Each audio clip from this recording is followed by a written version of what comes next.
Welcome to Databases Internal's Interview Crashcasts, your go-to resource for acing those tricky database questions in tech interviews. I'm your host, Sheila, and today we're joined by Victor, a seasoned database expert. Victor, thanks for being here. Thanks for having me, Sheila. I'm excited to dive into some database internals today. Excellent.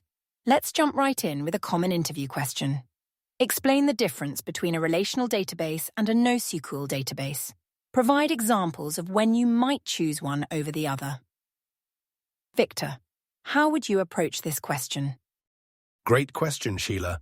The key difference lies in how these databases structure and manage data. Relational databases, like MySQL or PostgreSQL, use a structured approach with tables, rows, and columns. Think of it like a well-organized spreadsheet. They use SQL for querying and maintain strict relationships between data. On the other hand, NoSQL databases, such as MongoDB or Cassandra, are more flexible. They don't require a fixed structure and can handle various data types more easily. That's a great foundation, Victor. Can you give us some examples of when you might choose one over the other? Certainly. You'd typically choose a relational database when you have a well-defined, structured data model and need to maintain complex relationships. They're excellent for applications that require what we call ACID compliance. That's atomicity, consistency, isolation, and durability. Think financial systems or inventory management. And what about NoSQL databases? When do they shine? NoSQL databases excel when dealing with large volumes of unstructured or semi-structured data, or when you need high scalability and performance. They're often used in real-time big data applications, content management systems, or Internet of Things scenarios where data structures may change rapidly. That's really helpful. Now let's dive a bit deeper. Can you explain the internal structures of these database types in a way our listeners can easily visualize? Sure thing. Imagine relational databases as a collection of interconnected tables, like a carefully organized library. Each book, or row, has a specific place, and there are clear relationships between different sections. NoSQL databases, on the other hand, are more like a flexible filing system.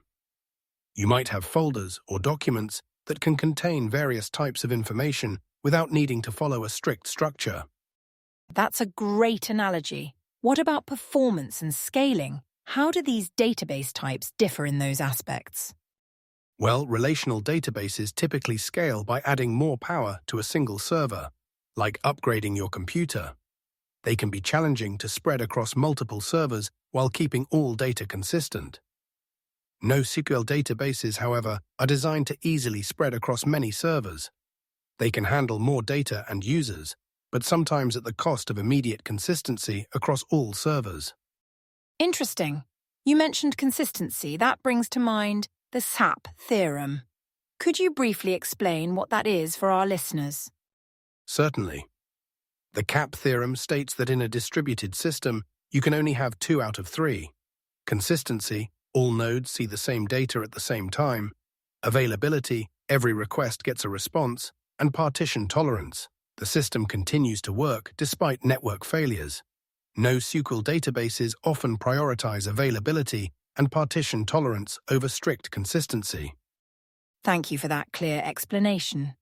Now let's consider a tricky scenario. How would you handle a situation where you need both strong data relationships and high scalability? That's a challenging scenario, Sheila. In such cases, a hybrid approach might be best. You could use a relational database for core transactional data that requires strong consistency and relationships, while using a NoSQL database for high-volume, less structured data. Some modern databases aim to provide both ACID compliance and horizontal scalability, bridging this gap. Excellent point about hybrid solutions. As we wrap up, what are some common pitfalls candidates should avoid when answering this type of question in an interview? One common mistake is presenting a black-and-white view, suggesting that one type is always better than the other. It's important to emphasize that the choice depends on specific use cases. Another pitfall is focusing solely on theoretical differences without providing real-world examples or scenarios. Great advice, Victor. Any final tips for our listeners preparing for database internals interviews? Absolutely. I'd recommend understanding the CAP theorem and its implications on database design. Also, be prepared to discuss specific databases you've worked with and how you've optimized them for particular use cases.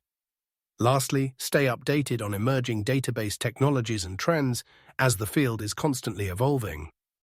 Thank you, Victor, for these invaluable insights.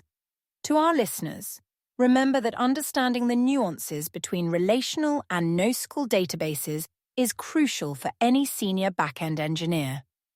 Practice articulating these differences clearly and always back up your points with concrete examples. That wraps up today's episode of Databases Internals Interview Crashcasts.